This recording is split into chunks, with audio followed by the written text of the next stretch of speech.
everyone. My name is Damian Williams, and I'm the U.S. Attorney here in the Southern District of New York. Today, I'm announcing the unsealing of a 3-count indictment, charging Sean Combs with racketeering conspiracy, sex trafficking, interstate transportation for prostitution. The indictment alleges that between at least 2008 and the present, Combs abused, threatened, and coerced victims to fulfill his sexual desires, protect his reputation, and conceal his conduct. As alleged in the indictment, to carry out this conduct, Sean Combs led and participated in a racketeering conspiracy that used the business empire he controlled to carry out criminal activity, including sex trafficking, forced labor, kidnapping, arson, bribery, and the obstruction of justice. Let me say a little bit more about the charges. The indictment alleges that Combs abused and exploited women and other people for years, and in a variety of ways. As alleged, Combs used force, threats of force, and coercion to cause victims to engage in extended sexual performances with male commercial sex workers, some of whom he transported or caused to be transported over state lines. Combs allegedly planned and controlled the sex performances, which he called freak-offs, and he often electronically recorded them. The freak-offs sometimes lasted days at a time, involved multiple commercial sex workers, and often involved a variety of narcotics, such as ketamine, ecstasy, and GHB, which Combs distributed to the victims to keep them obedient and compliant. As alleged, when Combs didn't get his way, he was violent, and he subjected victims to physical, emotional, and verbal abuse so that they would participate in the freak-offs, and that Combs hit, kicked, threw objects at, and dragged victims, at times by their hair. On one occasion in March of 2016, that conduct was captured on video and later reported in the media. Specifically, Combs kicked, dragged, and threw a vase at a victim in a Los Angeles hotel when the victim was attempting to flee. As alleged, these assaults often resulted in injuries to the victims, which took days or weeks to heal. In addition to the violence, the indictment alleges that Combs threatened and coerced victims to get them to participate in the freak-offs. He used the embarrassing and sensitive recordings he made of the freak-offs as collateral against the victims. And the indictment alleges that he maintained control over the victims in several ways, including by giving them drugs, by giving and threatening to take away financial support or housing, by promising them career opportunities, by monitoring their whereabouts, and even by dictating their physical appearance. Because of all of this, the indictment alleges that the victims did not believe they could refuse Combs without risking their security or facing more abuse.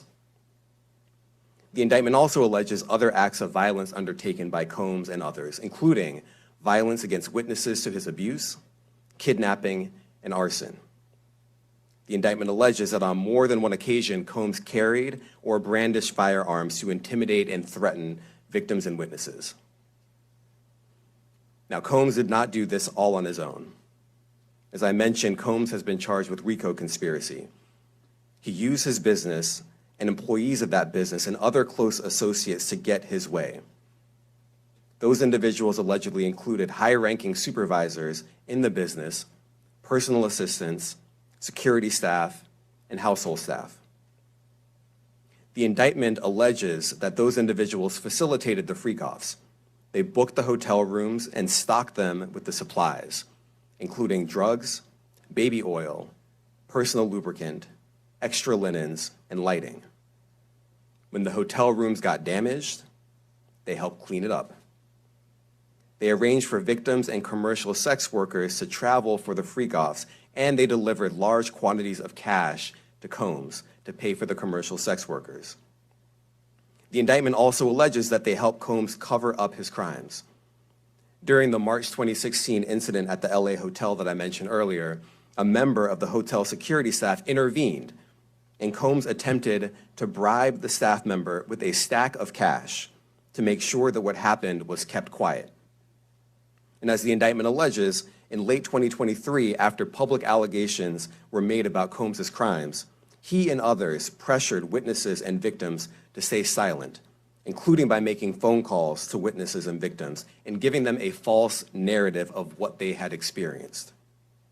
And as alleged, Combs used others to help conceal his abuse by monitoring and preventing victims from leaving a location in order to hide their injuries, or by locating and contacting a victim who had attempted to flee. As part of this investigation, in March of this year, special agents from HSI executed search warrants at Combs' residences in Miami and Los Angeles. They also executed a warrant for Combs' electronic devices. During those searches, agents seized evidence of the crimes charged in this indictment. They seized firearms and ammunition, including 3 defaced AR-15s and a large capacity drum magazine. They also seized evidence of the freak-offs, electronic devices that contain images and videos of the freak-offs with multiple victims. And they seized cases and cases of the kinds of personal lubricant and baby oil that Combs' staff allegedly used to stock hotel rooms for the freak-offs, more than 1,000 bottles altogether. Here are some of the items that we recovered during the searches.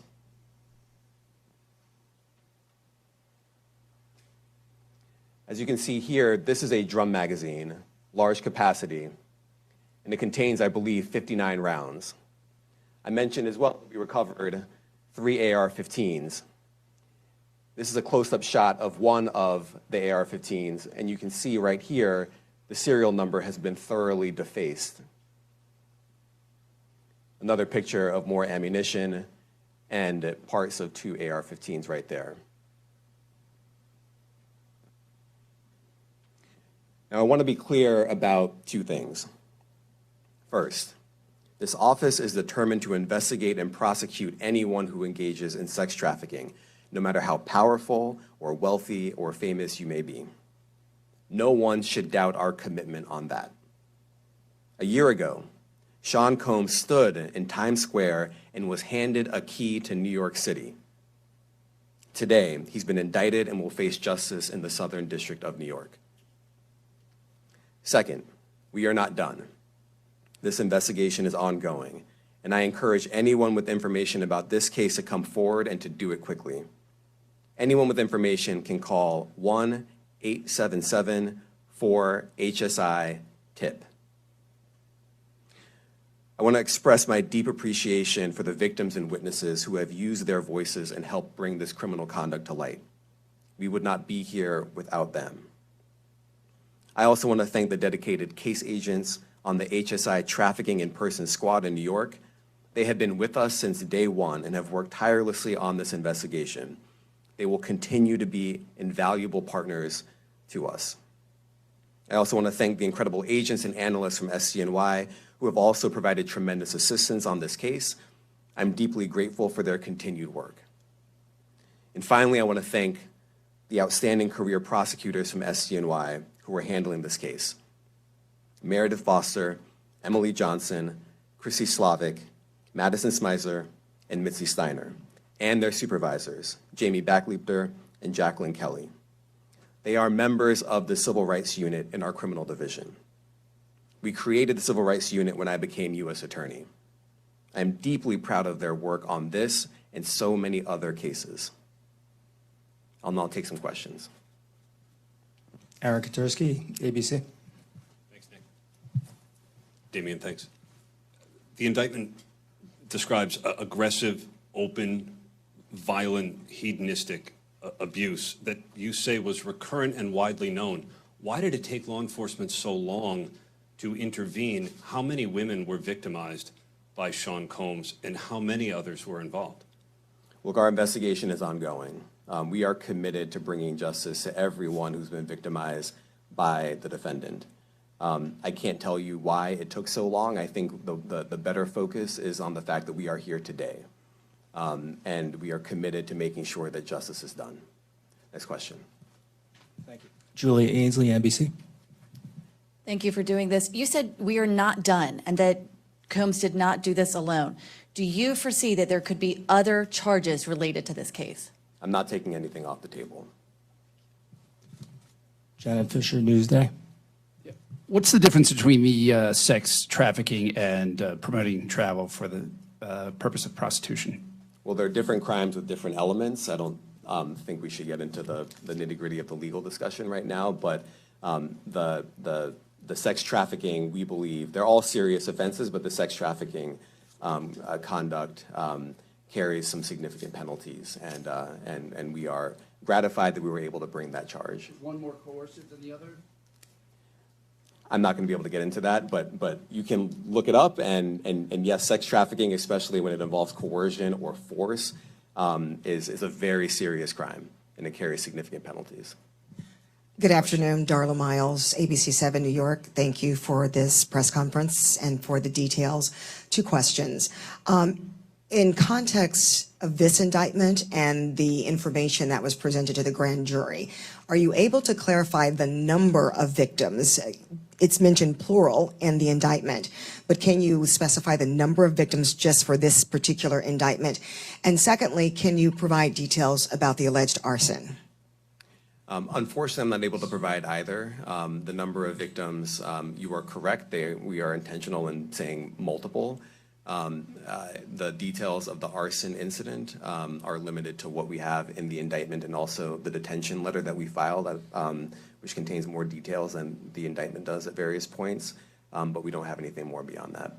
Next question. Lynn Tran, CNN. Are any of his accomplices or associates under investigation? And additionally, could he face any more charges? So the investigation is ongoing. That means both as to him and to anyone else who we believe committed the crime with him. Next question. Juliet Papa. Hi, good morning from 1010 Wins. Any indication that some of the women or victims here were imprisoned in his residences, and did he have locations where he kept them, and were not allowed to leave? And also, he's indicted here, although there were searches and raids in LA, Miami. Why in New York? Well, I'm biased. I'm the U.S. Attorney in the Southern District of New York. I think that we have an outstanding track record of bringing some of the most impactful, sprawling, complex, difficult sex trafficking, human trafficking, labor trafficking, you name it. The Southern District of New York can do it, and so we're very proud of that. And so the scope and complexity of this investigation isn't something that we ran from. It's something that we embrace, and we will continue to do that. As to your question about whether he imprisoned anyone, all I can say is that, I mentioned this March 2016 incident where something was caught on video where a victim was attempting to flee, and there was violence that was associated with it. Was that at the residence or a hotel? That was at a hotel. Matthew Lee, Inner City Press. Thanks a lot. Does your office intend to seek remand, or are you reaching a bail package? And if you're willing, how would you contrast this with the R. Kelly case in EDNY in terms of the elements? Thanks. So we will be seeking detention. We have filed a letter laying out our reasoning for seeking pretrial detention. I'm not going to be able to expand beyond what's in the letter, but it contains all of the reasoning, and it contains the law as well. There is a presumption of detention in a case like this, and we think that's warranted. John Anise, New York Daily News. Thank you. I was hoping to get some more detail about the searches of his residence, the guns, the cases of lubricant, and the videos. Where were they found amongst his residence? Were they all scattered around the houses in one place? I kind of wanted to just get a better picture of how that stuff was found. Well, look, I think that some of the details that you're seeking are in the detention letter. So, for instance, some of the AR-15s, 2 of the 3 DeFace AR-15s were found in his bedroom closet in Miami, broken down into parts, along with magazines, with ammunition loaded in them. So some of that detail is in the detention letter. Beyond that, I'm not going to be able to get into where other items were stored. Ben Kochman, Post. Hey, thanks for doing this. Your office was the office that had been prosecuting Jeffrey Epstein before he died in custody. I have not read your detention memo yet. It's the first thing I'm going to do after this ends. But does the memo address, or is your office concerned with with Combs' safety in custody, given what happened with Epstein?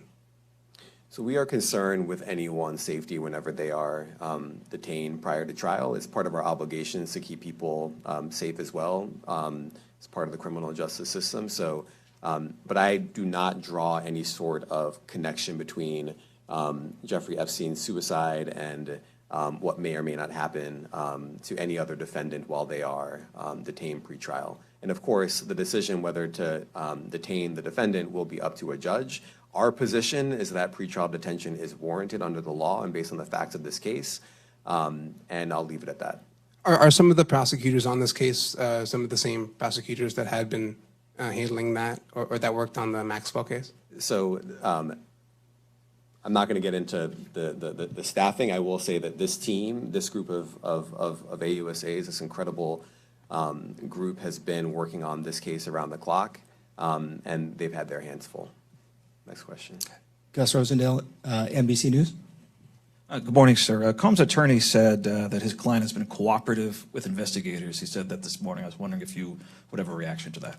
Let me just say this. I think that generally and with increasing frequency, the word cooperative or cooperating has taken on tremendous elasticity and no longer really bears any relation to what the word means when we use it in a very specific context. So responding to lawful process and the like does not qualify as cooperation when we use that term here. Mike Sisak, AP. Thanks.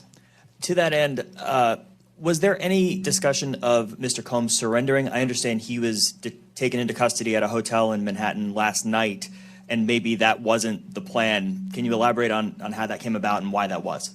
I'm not going to be able to get into any sort of operational details as to how he was taken into custody and when.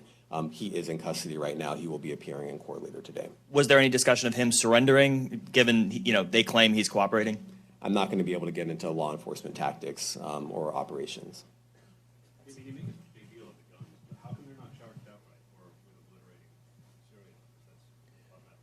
Well, I can't get into the charging decision. It is very meaningful to us that weapons were possessed, as we allege in the indictment.